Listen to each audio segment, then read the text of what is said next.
How was Star Wars first presented to you as a church member in terms messaging and philosophy, or because you'd had your experiences with the show, when was the first time you may have brought a Star Wars message into your own Mhm. religious teachings? Because it had to come here eventually. When was the first time you merged to the gap or saw it merged for you? I think I alluded to it sooner. Definitely for my pre-Lucasfilm life, Star Wars and church were oil and water. My church definitely They saw Star Wars as just the epitome of the devil trying to get at the children through New Age movement. So there even was a book in I think in the 90s that was like Jesus and Star Wars or Luke Skywalker. They were like trying to pitch the parallels. There are a lot of parallels. So Star Wars is a story about it's a redemptive arc, 4, 5, and 6 especially. There's a reason why Christians do love Star Wars. It has those themes of it's very black and white, what's moral, what's immoral. You're either on the dark side or the light side, nothing in between. It's a story of a son redeeming his father, and on your death, if you repent and recant, everything that you did in your life is forgiven, and you end up, being alive forever in the Force. There was definitely Christian themes if you wanted to see them, if you wanted to make them there. I don't think they were intended to be there, but you definitely do that. No, for me, those were separate domains, and so when I went off to Lucasfilm, I definitely had a group of people praying for me.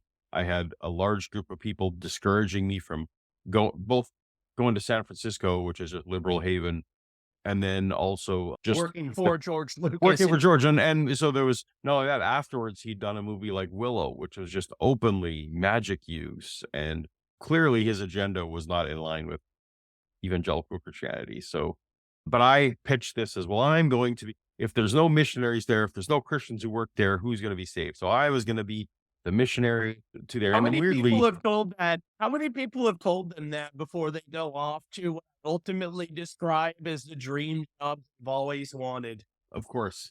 Yeah, no, it was as cliche as it gets, but I was in my 20s, so whatever. No, but then when did I ever bring it in? I don't know if I ever. So I was after I came back, well, even during, I was a music leader. I was a youth leader. I set up Bible quizzing competitions across North America. No, Star Wars just didn't bleed over into that. Is that a thing? Is that a thing where people take from the pulpit, they're Funny trying that to you pitch Star mentioned Wars analogies? it's funny that you mentioned you were a youth pastor because that's where I got into. Because see, like, my family had it, but I never, before then, your family's just watching movies in the living room. I never really know what it was. They never really talked much about it. But when I got into youth group and I was going to junior high group, I was right when the THX versions came out.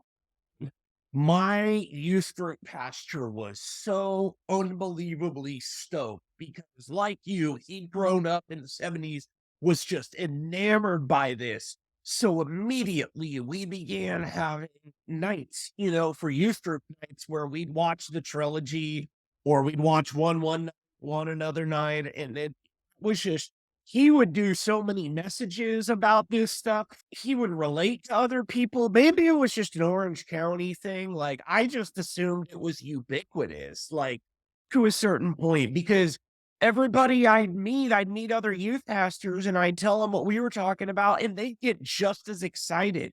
Because we used to go to all these different places as youth groups, and we'd meet up with other youth groups like Lake Hume or whatever, and just I remember we have this one boat we went out. It was called the Rapture, and we were there with another youth group. And once they found out that like we were doing our thing on Star Wars, like our talk on Star Wars, they quit their talk and came over to our talk.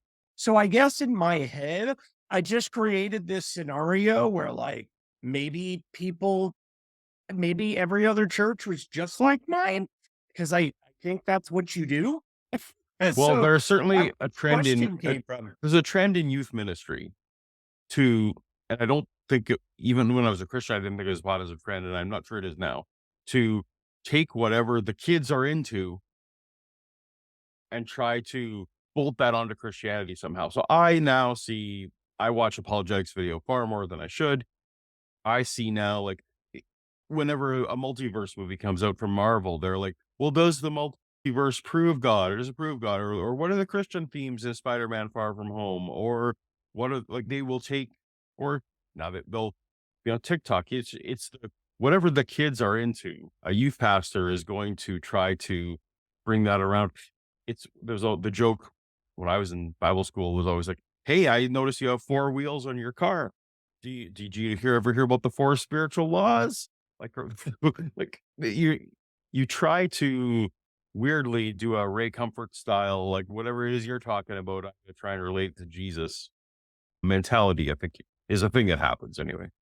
And I think that, it's interesting because as I look back on it now, I can't tell whether that's exactly what Lags, his name was Chris Lagerlof. I can't tell if that's exactly what Lags was doing at the time.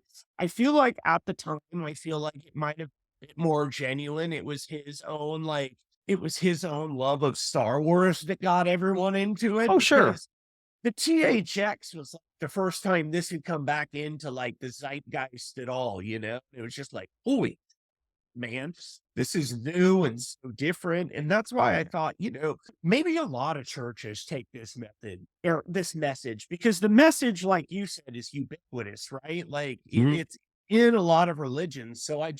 It seemed to me like there's a message inherent at the core that a lot of churches, particularly youth groups, would latch onto because it's simple, easy to understand, and But it's culturally relevant. non-Christian. The Force and the Jedi and good light side, bad side is inherently works and character based. If Okay. you want to model your Christianity after Star Wars, it's not about accepting a proposition and accepting Yeah. someone else's sacrifice for you. You have to become the good person and do the good things.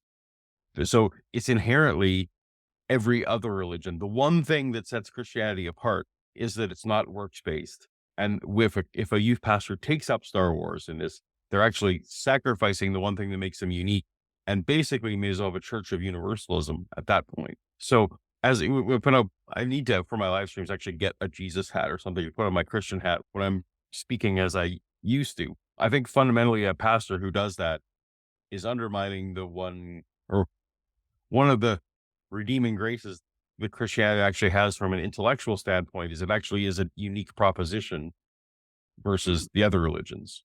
Well, this may explain why his teachings didn't stick very well with Mm, me and why I am now one of those fallen. yeah.